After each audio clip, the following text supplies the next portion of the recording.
Hi and welcome to my channel. So today we are going to talk about the good girl we were raised to be. So there was a version actually of a good girl that many of us grew up trying to become. I remember that a good girl was respectful. She didn't talk back. She helped at home. She looked after her younger siblings. She didn't embarrass the family. She didn't ask too many questions. And she certainly didn't put herself first. So I remember how powerful that message could be growing up. Even if it was not spoken, it was powerful. And actually, you learn as a girl, you learn from very early that people are watching you. They're watching how you dress, they're watching how you speak, who you spend your time with, how you behave. And sometimes the pressure actually wasn't even spoken.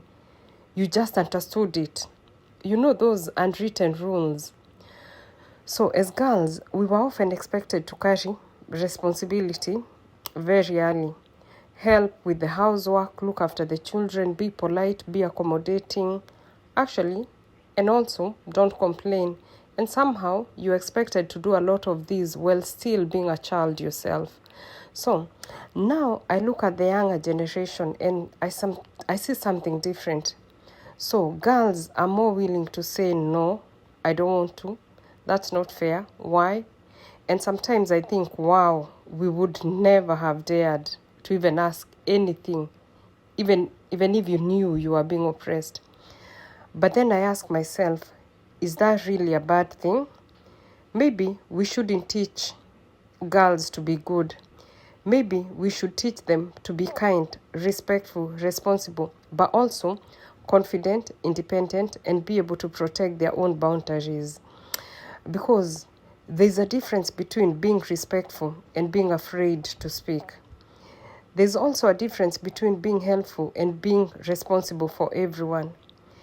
And also, there's a difference between humility and constantly making yourself smaller so that other people feel comfortable. I think many women from our generation are still learning this as adults, learning how to say no, learning that rest isn't laziness, learning that asking for help doesn't make us weak, learning that we don't have to earn our worth by constantly doing things for anyone else. And maybe that's one of the things we can give to the next generation. Not a life without rules, not a life without respect, but permission to have a choice. Because being a good woman shouldn't mean disappearing inside everyone else's expectation. Maybe the question we should ask ourselves is, am I raising a well-behaved girl or am I raising a girl who knows her worth? Perhaps we can raise her to be both. Thank you for listening.